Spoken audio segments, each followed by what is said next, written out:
So bafethu, we are back kwenye episode. uGabriel bafethu is concerned about i-listening session ka Felicia, because Felicia hosted a listening session lapha Genesis i-album yakhe ezophuma. You understand? And uGabriel uyasho lapha kumsiza ukuthi he has been begging Felicia ukuthi abuyele studio, aphume ku-retirement seat yakhe and go back to the studio and record songs, because he believed ukuthi Felicia is very, very talented. She is a very capable artist, yabona ukuthi angenza umculo omuhle, yabona, and deliver good music, whether it was for Genesis.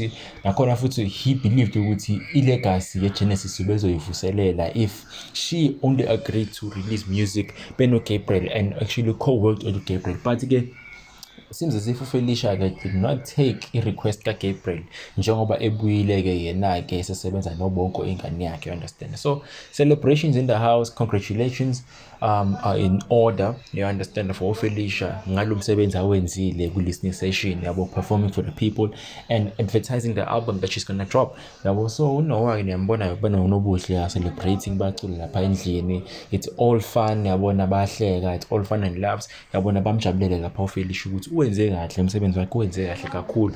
uBonko-ke was the producer, the key producer, and the person who also played a role in making that the listening session is functional. So Felicia is also grateful ukuthi uBonko was there and for her kids ukuthi bamsupport no matter what, yabona. So it seems as if, yabona, i-career ka-Felicia is also flourishing, yabo, because everyone is happy for her, yabo. Noah also said umama wakhe uyi-legend and he appreciates the work that umama wakhe is putting out, yabona, as being a musician, you understand. So these people yobabona esithombeni lapha bethi once uFelicia drop enye album futhi after lena, but uFelicia-ke uthi naye ngeke akayazi lento leyo-ke, and she doesn't think, she doubts ukuthi uzodropping album because she believes ukuthi she is getting older and she's a legend, she's been in the industry for too long.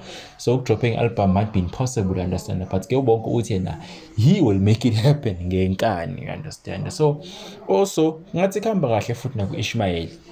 Ishmael-ke uyafika noma ufitotho laphana ngasemkhokhini, they are listening to i-radio. They also shouted out igama lika-Ishmael kwi-radio and said ukuthi Ishmael is also nominated for the Best Newcomer Award.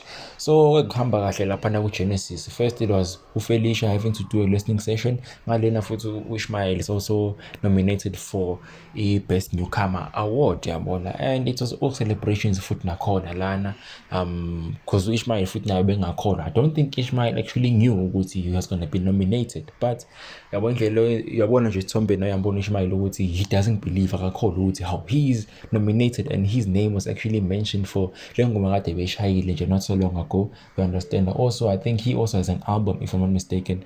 So ngale futhi uMaruna is also nominated for album of the year. Genesis namhlanje had good news, you understand, because uMaruna also was listening to the radio lapha yedwa and tried calling her mom, but umama wakhe akaphenduli.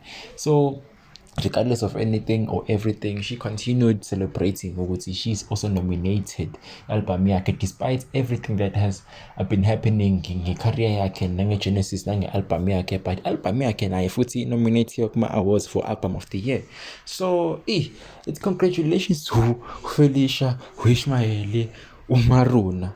All these people are celebrating under one day, you understand that? In under one moment, everyone is celebrating ukuthi unominatiwe. Uba unominatiwe, Ishmael nominated for Best Newcomer, Maruna is also nominated for Album of the Year. So she couldn't celebrate alone. uBonko, the big producer and the CEO of Genesis, came through to celebrate along with Maruna. So Maruna was also concerned ukuthi the day she recorded the album, she was supposed to finish the album, there were leaks, and 2 weeks before she even released the album, there were leaks by Umsizi lapana. Umsizi sabotaged the album and sabotaged Maruna qobo lwakhe.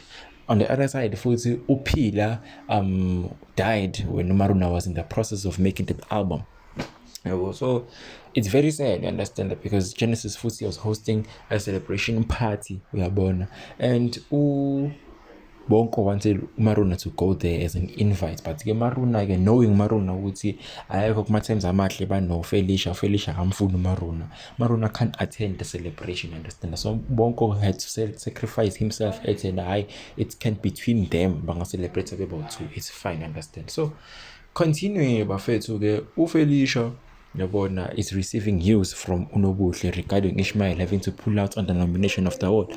I'm not sure why is this happening. Maybe Gabriel is behind all of this because Ishmael took drugs, yabona, when ngesaqala nje Genesis took drugs Gabriel bebemfunza ama-drugs yabo nomsizi, but he didn't write them out. Instead-ke bafethu ngisaqayeka nazo ukuthi why Ishmael pull out like award, because it was all nice yabona, it was all fun and laughs yabona, everyone is celebrating. Yasibona imbali lapha etafuleni zikaFelicia, people are appreciating him, they are giving her flowers esaphila ukuthi she is talented yabo, maqhubeke futhi nomsebenzi omuhle. But in the midst of the celebration, the villain comes through. Gabriel uyafika ney'mbali zakhe uzocongratulate uFelicia, you understand. So Felicia kept it cool, she kept it soft yabona, ubehambule, akabanga umuntu owild towards Gabriel because she knows Gabriel, simjayele uGabriel ukuthi Gabriel vele umuntu onomsindo. So Gabriel came through laphana as umuntu nje mind games, but came to actually congratulate uFelicia, and then he walked out, understand. uFelicia was quiet the whole time looking at Gabriel ukuthi nangu lo muntu sebuyile and stuff, you understand. But Gabriel came on a good course, akafikanga wazoba ngumsindo, cause drama laphana, cause tension in the house. Ufike nje wazocongratulate uFelicia walethi imbali wahamba. On the other side, bafethu uwenda ufika ngama-Uber yelana, so I guess she heard the news regardless ukuthi uMaruna is being nominated as for the best album of the year. Yeah, understand laphana part of Genesis kuma-awards futhi nange-awustapia-ke laphana ngumakhelwane-ke uyahalalisela uthi halala Maruna for being nominated. So uwendi-ke is boasting about her kids. But I can also say she's proud of her kids. So she's proud of Mpumi. She's also proud of Umaruna for the good work that they are doing in separate record labels. Because Mpumi is a revelation, you understand? And she's the ghostwriter, the songwriter. Genesis. On the other side, Umaruna is also an artist like Genesis, a popular artist. So Maruna has achieved a nomination. So uwendi is happy, he's happy. Uzuyasho ukuthi hayibo nazi ingane zami yabo, they are nominated, they are doing this, they are doing that, they are doing the good work. And Stapia also was happy for Maruna, you understand. Umakhelwane kojabulela omunye umakhelwane, you understand. So uMafethu uthukile ukuthi mayifika endlini laphana there is nothing. But mangikhumbula kahle when Ishmael was the one packing yabona, moving things yabona, because he wanted ukuthi bona ba move out. So uthukile uMafethu, so he's thinking ukuthi they got robbed again and they broke in and took some stuff. Kanti it wasn't the case. Ishmael was the one who was cleaning up. Ishmael was the one who beqoqa laphana izinto zonke so that they can move to a new space, since bengekho safe. But cishe babanjwe inkunzi vele because laptop kaMafethu also and some of his assets zihambile no sticks. So Ishmael knows what he is onto, because I knew from seeing the scene. So Ishmael actually was the one who cleaned up and ufuna ukushaya uMafethu ngesurprise, ufuna ukumjabulisa, but he didn't want to tell him ngaleso sikhathi leso. So Ishmael on the background, he was laughing at uMafethu, but ebemkhohlise uMafethu ukuthi hayi kumele hambe uqonda uSticks, because uSticks uyena umuntu wafika uzobamba inkunzi lana, uyena futhi ofikile wabreaka in wathatha izinto wahamba.